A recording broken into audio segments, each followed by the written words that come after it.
Oke, jadi halo teman-teman semuanya. Jadi pada video kali ini saya akan mencoba menjelaskan metode watermarking melalui DTC Coefficient Modification atau biasanya disebut dengan metode algoritma Zhao-Cox untuk melakukan watermark. Jadi sebelum kita mulai, untuk pertama-tama algoritma Zhao-Cox itu bekerja dengan cara kita membagi setiap image. Ini adalah original image-nya. Kita langsung saja sambil demo kode sambil penjelasan.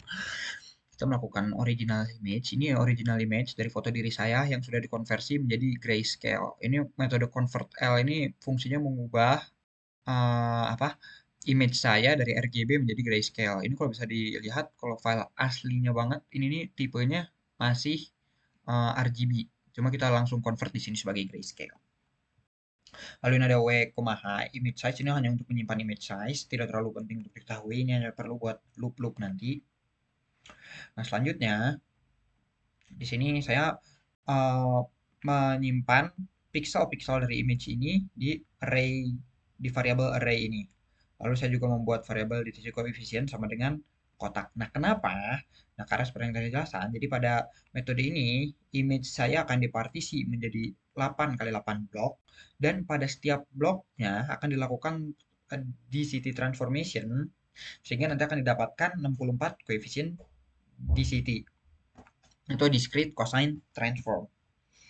Nah, untuk melakukan DCT tersebut itu kan langkah pertama. Lalu selanjutnya setelah dilakukan DCT dari kita mendapatkan koefisien, maka akan dilakukan kuantisasi dengan suatu matriks. Biasanya nanti ada acuannya. Untuk matriks default yang biasa digunakan untuk JPEG adalah ini. Ini untuk quality factor 50. Ini udah standarnya, ibaratnya sudah diketahui seperti ini. Nanti akan ditunjukkan di implementasi kodenya, akan saya tunjukkan apa pengkodean ini.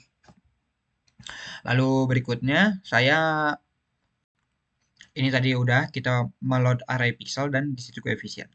Nah, lalu yang ini yang tadi saya bilang, kalau ini quantization table-nya, ini nilainya sama persis seperti 16, 11, 10 ini hanya untuk nanti melakukan kuantisasi.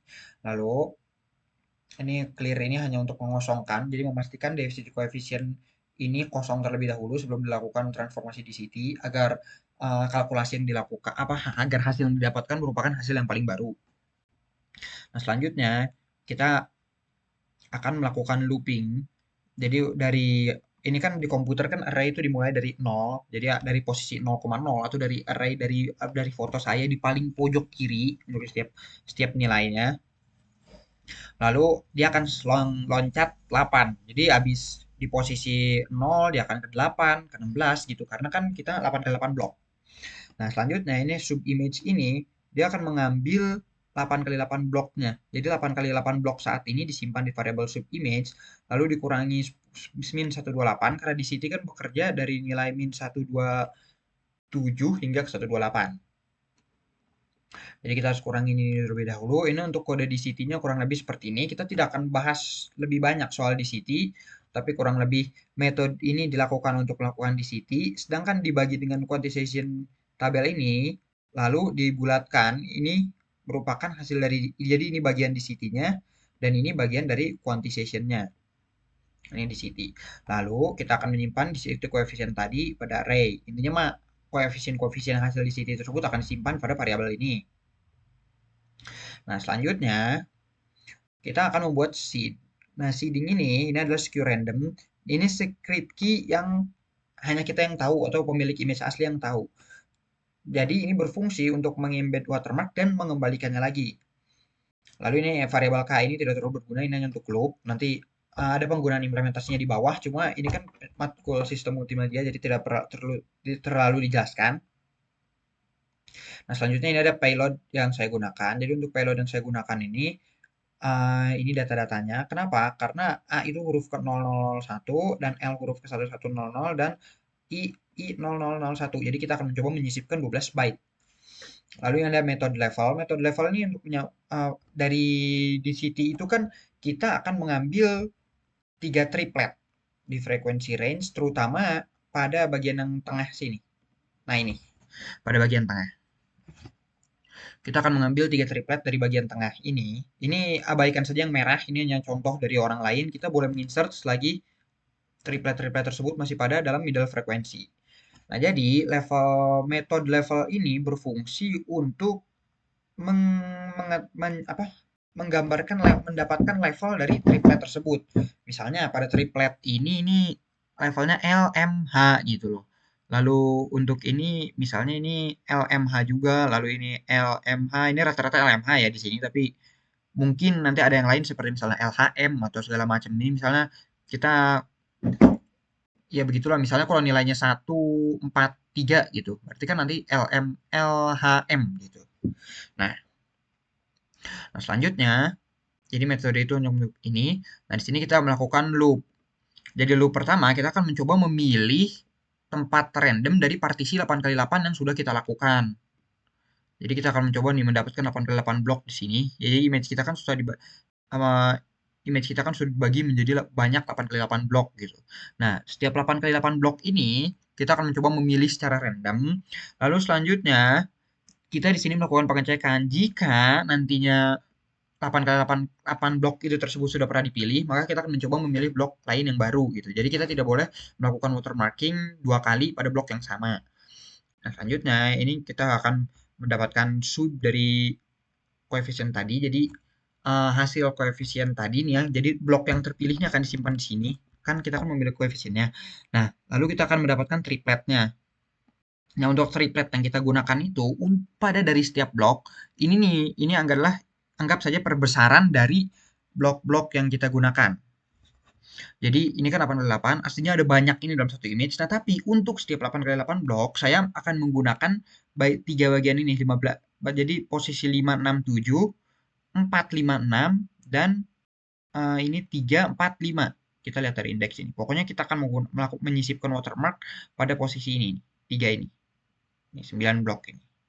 Nah, jika sudah, kita akan memeriksa dulu apakah dia levelnya MMM. Nah, jadi untuk kode level ini sudah saya sempurnakan. Jadi untuk setiap jika nilai-nilainya bernilai sama, maka dia akan mengeluarkan MMM. Nah, jika terjadi MMM, maka itu sudah merupakan kasus invalid. Maka kita akan mengubah triplet-triplet yang kedua ini menjadi yang semua intinya berakhiran M. Jadi boleh misalnya LLM atau L LHM atau HLM atau MMM semua itu boleh. Jadi kita intinya harus kalau jika ketemu kasus invalid kita akan mengubah nilai dari tiga triplet ini menjadi nilai yang berakhiran M. Tapi jika tidak, ini pengecekan ini kurang lebih sama. Kita hanya mengecek apakah ada triplet invalid atau tidak. Dan jika triplet masih valid, maka kita akan memeriksa. Jadi untuk jika saat ini bit yang ingin disisipkan adalah 1, maka kita akan mengubah semuanya menjadi L di bagian akhirnya, di akhir dari triplet. Sedangkan jika tidak, jika kita ingin menyisipkan bit 0, maka kita akan mengubahnya menjadi H di bagian akhir.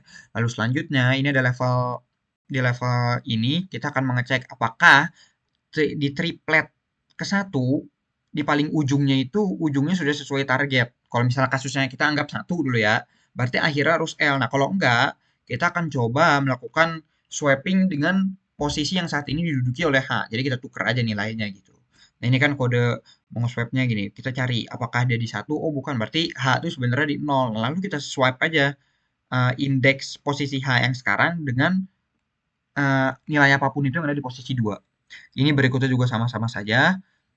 Nah, di sini kita dapat melihat bahwa yang dipilih, yang sudah terpilih itu adalah bit-bit ini yang sudah blok-blok pada posisi ini yang sudah kita modifikasi. Selanjutnya, kita membangun foto yang tadi telah dimodifikasi menjadi foto utuh lagi.